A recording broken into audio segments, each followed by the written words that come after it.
We're getting ready to get started. We'll do what we always do. We'll talk a little bit when if Jeff jumps on. Again, I apologize for technical difficulties. I think it was something in the new Zoom update. I don't know. Who knows? So today we're going to talk a little bit about the sports and performance course that's coming up, and a little just about sports and performance. And one of the things when I was talking to Mr. Jeff about this is we're going to approach this a little bit different. There's quite a few people offering sports and performance hypnosis courses. So I don't want to just recreate another course, right? And I've had a sports and performance course for 20 something years. And in fact, the first time I really got pushed it hard, not to date myself, but I had to step in and fill in for Mr. Don Motton, who had a stroke, and he was supposed to be going on the road to do sports and performance hypnosis. And the NGH reached out to me and asked me, they knew I did this, so they wanted to know, would I step in and do the class? And of course I said yes, but I have no idea what he's teaching, and I'm not going to teach what he teaches because I don't know. So I'd have to do it my way, which made me rethink how I do sports. And that was quite a while ago. But one of the things is about it, one of the things I find fascinating, and it still holds true, at least from my limited view of the world, that when you look at sports, and the reason I want to call it sports and performance, there's a linkage between high performers in almost any field, and sports. What makes the high performers? And one of the things, when I started looking into it, that, in sports is a good analogy, I guess, or a good microcosm, whatever term we want to use, that, if you get in a sport and you're genetically gifted for that sport, if you're 6'4" and 280 pounds of rippling muscle and very, very fast and all that, you're predisposed to have the genetic gifts maybe to excel in a sport like football, which is strength-based with speed and size. Size matters. So that's, so it's like, so taking the genetic things off, and when you look at other performance, if I'm going to compare it with other performers, performance-based stuff, if you go into a field like acting, which I'm quite familiar with, you may be genetically gifted as an actor. You can step in and become an actor, or to be honest with you, you come from a blessed bloodline, right? Let's just, Tori Spelling, first acting job was a lead on a TV show. Was it because she was gifted as an actress, or was it because her dad owned the damn studio that was making the TV show?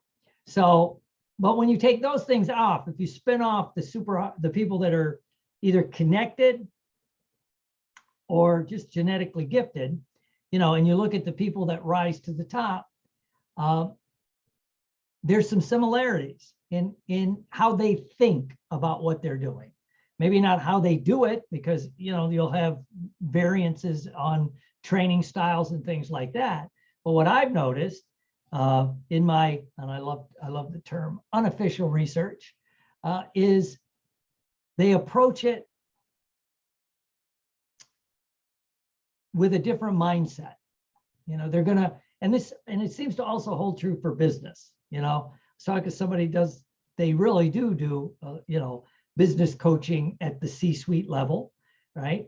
And they said, same thing. That it's that mindset, right? And part of the mindset is being hyper competitive, right? If you're not hyper competitive in sports, in performance, like acting, singing, dancing, even in the business world, you're probably going to be hyper competitive. You want to be the best, right? And with that comes not just the mindset. People may tell you they want to be the best, But what goes with the next level down, are you willing to do the work to be the best? That's the make or break, you know. It's not the, I think it was Vince Lombardi, it's not the will to win that'll make you a winner. It's the will to prepare. You know, when you look at sports, it's, you know, are you doing the extra work? And again, we look at the high performers in sports, the Michael Jordan with, the numbers I heard were, you know, from junior year in high, or sophomore or junior year in high school, every day he shot 500 shots. Game day, non-game day, if, you know, if he was sick, he went out, even on game days when he was doing that, he would do 500 shots from different parts of the arena to get ready for the game, right? And he trained hard, right? He lifted weights, he ran, he was doing everything that he needed to do. And he was genetically gifted with size and speed, but, you know, he drove it in a different direction, right? And again, when you look at like maybe just somebody that's genetically gifted, do they ever get to that super elite performance level and stay there? And again, I'll use the sport of football because it comes to mind to me. You know, from people that are really into it, the most genetically gifted person they saw play the position of quarterback in the NFL in the last 50 years was a man named Michael Vick, right? I mean, fast. I mean, he was fast. He was always the fastest guy on the team. He could throw a football through a brick wall. He had the ability to do all kinds of stuff. And he was very good. Don't get me wrong. He was very, very good. And they were saying one time he was complaining that he wanted to be at the level of a Tom Brady, Peyton Manning, Drew Brees, these kind of guys. And someone pointed out, well, the difference is they're not as good as you physically, but they outwork you 1,000% on the backside. And you're not willing to do that. And he pointed out that, well, he never had to. And they're like, well, eventually, you know, that's going to catch up to you. And it seemed like it did, right? And, you know, and some of the people, maybe not the most gifted, make it to that level and stay there, right? And when I look in performance art, like I'll use acting, I've noticed that the elite actors that stay at the elite level they have a different mindset. They study, they work, they take classes, you know. They never stop working on their craft, right? And then you see some actors that get a breakthrough role, they become rich and famous, they're doing this, that, and the other thing, and then it's like they flatline, right? They flatline. And it's like, well, whatever, and we'll say it with things like, whatever happened to, you know, whatever happened to. And it's like, you know, they were, and it's not that they weren't good actors or actresses, but they didn't do some of the things that we see the other people do. And so anyway, that's kind of a background. And same with the business world. You know, the people that get to the hyper level, they have a different mindset, right? They have a different mindset than the people that don't. And I would even step that down into the world of hypnosis and NLP and coaching. The people that become elite level coaches, if you will, and all this, you see them at the conferences, right? You see them take other classes, right? They're constantly kind of looking at their craft, if you will, whether it's hypnosis or NLP or coaching, right? And maybe going outside of the field, if you will, but how can they, you know, adapt this information to other things? And they're somewhat hyper competitive, right? They're, you know, it's that it's within you. And so when it comes to sports and performance, I tell the story that, you know, when sports psychology was taking off back in the 60s due to the Soviet Union, they had sports psychologists or mental coaches. And they were the Russians were dominating the Olympics. Of course, then the Americans want to do everything the Russians were doing at that time. And so they started like studying and doing things for sports performance hypnosis. And of course, once there was a market, you know, and all of a sudden sports teams, college, high school, not so much high school, but college teams, professional teams, professional athletes, they were looking for sports psychologists. There were none because there weren't very many people doing it. And so other psychologists just kind of stepped in to fill the gap because they were needed. Unfortunately, they didn't understand the mindset, right? They didn't understand the hyper-competitive nature of it. Because a lot of times in the clinical psych world, and some in our hypnosis world, I've heard it said, is like, you don't want to be all that hyper-competitive, right? Well, if you want to make Major League Baseball, football, and Jeff was here, MMA, and there's Jeff, you got to have that hyper-competitive mindset, right? And if there's no one at your level that good, you will compete against yourself, right? And Michael Jordan comes to mind after he was dominating, after he got, in the NBA for a couple of years, and he was dominating, right? And he would and it wasn't arrogance. He'd say nobody can keep up with him on the basketball court, right? And so it was Phil Jackson, who was a great coach. He understood the mindset. He goes, well, what could you do to make yourself better? And Michael Jordan, I guess, kind of said, well, not much. I led the league in scoring. I'm this. He goes, yeah, but your defensive game somewhat suspect, right? So the next year you come back, he was the defensive player of the year, because he set a goal. He was hyper competitive, right? Which will drive you to great lengths of success, right? And so, so anyway, that's kind of the background. And there's Mr. Jeff, I know he needs to jump on in a moment. But when we started thinking about doing this, and I've been asked to redo a sports course for a couple of years, and I've been dragging my feet, kind of just, it didn't seem right at the time or whatever. And then I started talking to Jeff about it because I've been to his gym. He's the real deal. He's an MMA coach, a boxing coach, a professional corner man. He himself has been an elite MMA fighter and boxer and all this other stuff, and also done some consulting with other professional athletes. And then one day I started thinking about it. It was actually a few years ago when he mentioned he had worked with a couple of really big name actors, right? Who went to see him. And it wasn't about getting coached up in acting. It was they're into jujitsu like he teaches, right? The Carson Gracie jujitsu. And he mentioned one time casually that the guy he was working with, and I'll let you tell the story, wanted to be good at it. So he's in Chicago doing a play, right? And he's finding one of the best Carson Gracie jiu-jitsu instructors in the country, definitely in the Chicagoland area. And so he would go there and train, even on days that he had to go do a big name play, right? I think it was a Sam Shepard play too, by the way, which is not an easy play to do if you're an actor.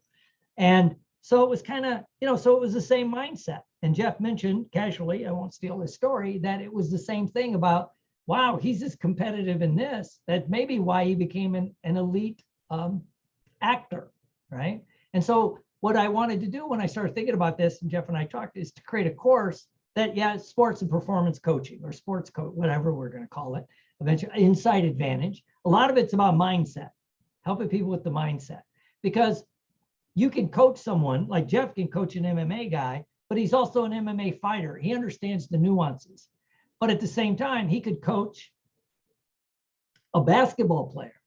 It doesn't mean Jeff, because I doubt very seriously if he could dunk a basketball, but he could coach them on the mindset and the mental side of the game. And in fact, the first sports psychology course I took out in California, one of those speakers was a lady who was the sports and performance consultant for the National Football League, the San Francisco 49ers. And it was funny because they asked her about was she a big fan? And she goes, no, I hate the game. I think it's brutal, causes brain damage. And they're like, but you're their sports and performance thing. And he goes, and she said, I can't think of her name. She goes, well, I work on the mindset. They have position coaches, strength coaches, speed coach. They have every coach you can imagine. But they don't have a mental coach, and she was showing them the mental side. So when Jeff and I talked, it was about the mindset, and also how can you use this in other aspects of your life. And then lastly, and then if Jeff's still there, we'll turn it over to him, is to make this so it's not just for hypnotists or NLPers or coaches or psychologists, but a general use thing that you can use for yourself.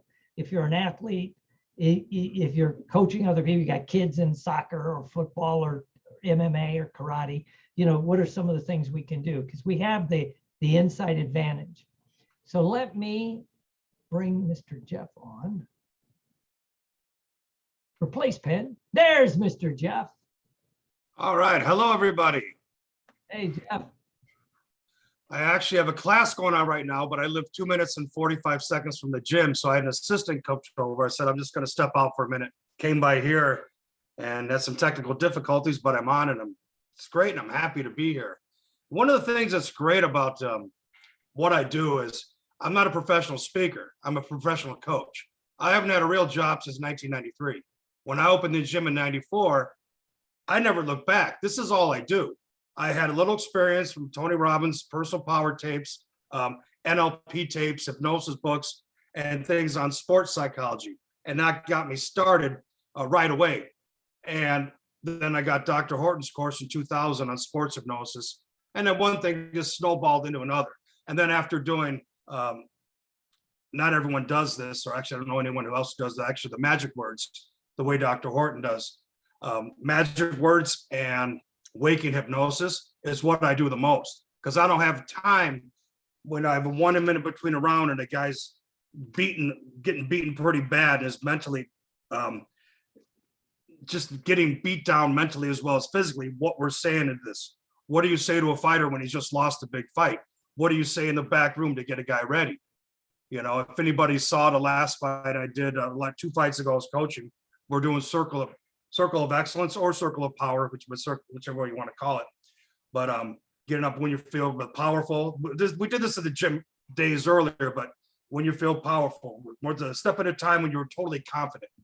When did you feel when you were in the zone? At a specific time, and then listen to some modalities and bring it up and double the intensity. And I kept anchoring the shoulder, and that's what I'm touching right now as we're getting ready to go. And these are all very powerful techniques.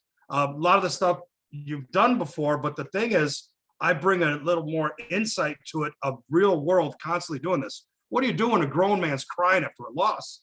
This is really intense stuff I deal with, but it crosses over into all areas. And you'll have stories you can tell your clients. I have a colleague, he handled this way. He deals with this, he deals with that. So be able to work well with your clients, yourself, and other areas. As we mentioned, we started with sports and performance, acting, but I've dealt with people because when they find out what I'm doing with the NLP and hypnosis, I do private sessions with people. Like I do a lot of CEOs and business people, and they got meetings and things going up to, and I'm working same things with them in my office that I'm doing with fighters. The anxiety model. I don't want to, it would take too much time to sit there and explain the techniques, but how do you deal with anxiety? Big fight coming up is the same thing with a guy with a big meeting coming up. So we're real excited about this course. Everything I'm going to do, we have 5 weeks, which is great. And we'll be able to get a lot of the stuff. I'll be able to give you basically my entire game plan of how I've worked with professional amateur fighters since 1994. And you're also a singer and a guitarist. Yes. That's always considered that my part-time job. And my full-time thing has been coaching. But yeah, it's funny. Yeah, we just had a show last Saturday. And as I now enter my 30s, well, maybe a little bit older than that, but people still keep coming. It's a Black Sabbath tribute band. We put together in 1990, had our first show in 91, one of the top drawing bands in the Chicagoland area. And we still play and people still keep coming. So as long as they're coming, we'll keep playing. So I had to work with my bass, but funny you mentioned, I've never told you, my former bass player had a problem with anxiety and vomiting before shows. So I worked the anxiety model with him and stuff as well. So as I said, this is work in all areas, but again, my niche, my expertise, professional and amateur athletes. And you had that chance to work with that actor that was in town doing a play. Yeah, Scott Glenn, interesting. You guys would know him from, if you don't know him by name, you'd know him from Urban Cowboy, Hunt for Red October, which is my favorite role of his. He plays the U.S. sub commander who's chasing down Sean Connery. That's it, Sean Connery. And I talked about getting rapport. I used my rapport skills when they came in the gym. And I said, yeah, all I had to do was ask him, what was your motivation for the role? Did you study anybody? He lit up like a Christmas tree. All of our basic rapport skills and things like that. And it was good because I was genuinely interested in what he did. So I asked him what he's doing in town because he came to train because he was training at our Beverly Hills gym. And he came in, he said, well, I'm doing a play and I feel it's the only way to get better as an actor is to do plays, if you're doing movies. And I'm thinking better, this guy's established a star in his 60s and he's still wanting to get better. And I'm thinking, boy, that's the work ethic of champions because the champions are always trying to get better. And the CEOs I work with, they have great fighter mindsets, you know? So anyway, so I start working with him and he just was like, okay, do this. And he's just do anything I say. And then we'd work and work and work. And I saw his work ethic and the guy was in fantastic shape. But how interesting, a star established in his 60s, wanting to get better and doing plays.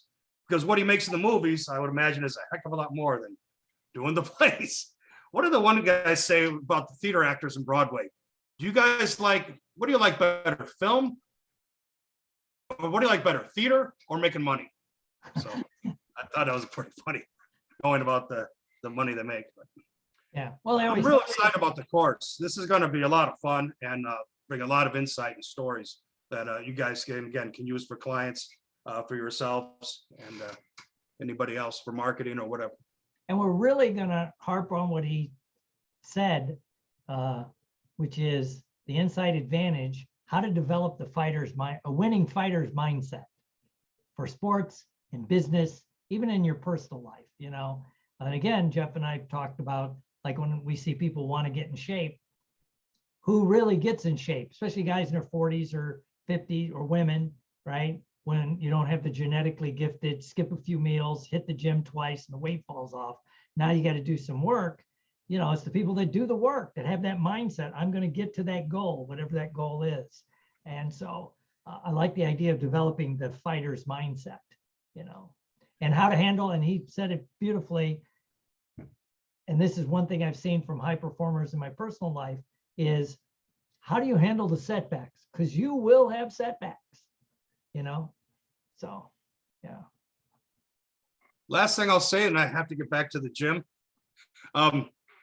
If you saw in my list of credentials, I work with Northwestern Wildcats football team. But it was 8 sessions mid-season 2012. And it was right after training, like the following week. So I was unstoppable at that point, ready, fresh, ready to go. And it wasn't just strength and conditioning, it was mindset. It was half what they would call sports psychology and half the physical part, because they know a lot of pro football players use MMA for strength and conditioning in the offseason and to get in better shape for the preseason. But they wanted the mindset. So they knew I was doing, you know, NLP and sports psychology. And I worked with their guy, who was their top guy, who anyone who had the problems, mental blocks, whatever, he was the top guy they sent to. And I was sharing with him what I share with what I do with the fighters, because what they wanted was if I could help them get their players more of a fighter mentality on the football field, you know, that would help them. And I thought, how interesting. They didn't ask their top psych professor. They're asking me. Why? Because I have experience in the real world. Their psych professor doesn't. So I'll share all that with you guys. I'm sure the confidential clause is over. That was 10 years ago, but I couldn't say anything. This will be the first time I ever said specifically what I did with them, because I'm sure it's fine now. And I couldn't work with anyone else in the Big Ten football.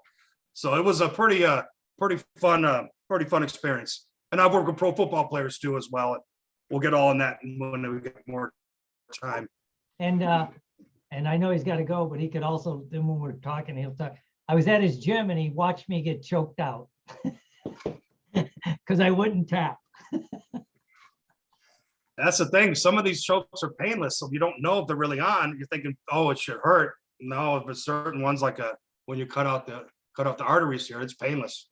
You know, so yeah, the guy happens. from South America, he choked me out. It was great.